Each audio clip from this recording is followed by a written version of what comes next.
Comments are human readable descriptions inside of our code detailing what the code is doing.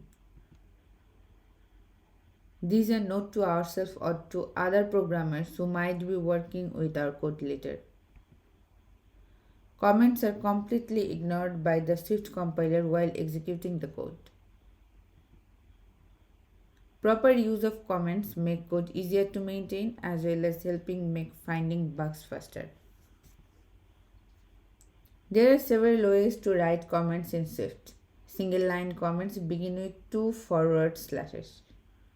We can put single line comments on a new line before our code or on the same line after the code.